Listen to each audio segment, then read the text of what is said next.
Hi అండి, welcome back to our channel. అందరూ ఎలా ఉన్నారండి? బాగున్నారా?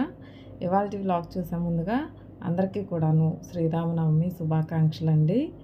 ఇంక ఇక్కడైతే ఇవాళ శ్రీరామనవమి కాబట్టి నైవేద్యానికి అయితే చలివిడి వడపప్పు పానకం అయితే ప్రిపేర్ చేస్తారు కదా. ఇంక ఇక్కడైతే నేను చలివిడి అయితే ప్రిపేర్ చేస్తున్నాను అనమాట. బెల్లం అయితే ముందుగా తురిమేసుకొని అందులోనైతే బియ్యం పిండి వేసి ఇంకా చలివిడి అయితే ప్రిపేర్ చేస్తున్నాను. ఇంకో పక్కన పెసరపప్పు కూడా నానబెట్టాను. ఇంక ఇక్కడైతే పానకం కోసం వాటర్ను ఇంకా బెల్లం కూడా రెడీ చేసి ఉంచానన్నమాట. కొంచెం పానకం ఎక్కువే ప్రిపేర్ చేసుకుంటాను. ఎందుకంటే నాకు ఈ శ్రీరామనవమికి చక్కగా పానకం చేస్తారు కదా, చాలా ఇష్టం అనమాట. కొంచెం ఎక్కువే తాగుతానన్నమాట. ఇంకా అందుకే కొంచెం ఎక్కువే ప్రిపేర్ చేస్తాను. ఇంకా పిల్లలైతే కొంచెం తక్కువే తాగుతారు. నా కోసమే ఒక 2 గ్లాసులు ఎక్కువ చేసుకుంటానన్నమాట. చిన్నప్పటి నుంచి కూడాను శ్రీరామనవమి వస్తే చక్కగా ఇంటి దగ్గర గుడి దగ్గరలోని పూజ అయిపోయిన తర్వాత చక్కగా పానకాలు అవి పంచుతారు కదా.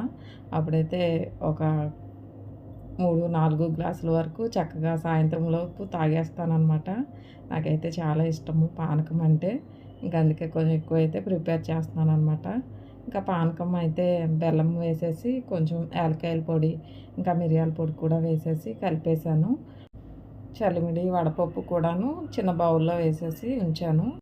దీపారాజన చేసుకుంటాను.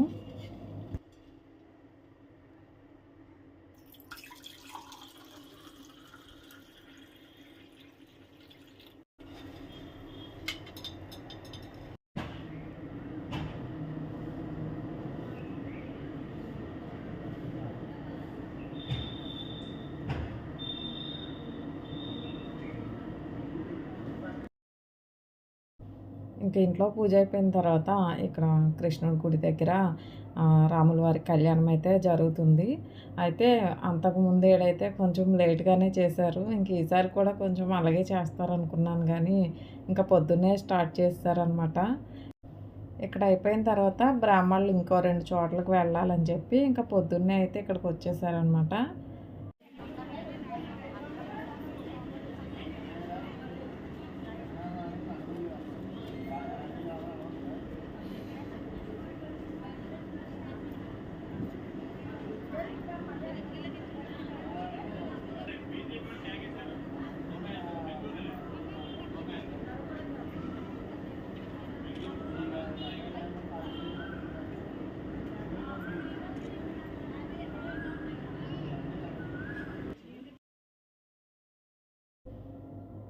ఓకేనండి, ఇవాళకి వీడియో అయిపోయింది. చిన్న వీడియో మీకు నచ్చుతుంది అనుకుంటున్నాను. మీకు నచ్చినట్టయితే లైక్ చేయండి, కామెంట్ చేయండి, సబ్స్క్రైబ్ చేసుకోని వాళ్ళు సబ్స్క్రైబ్ చేసుకోండి. థ్యాంక్ యూ అండి.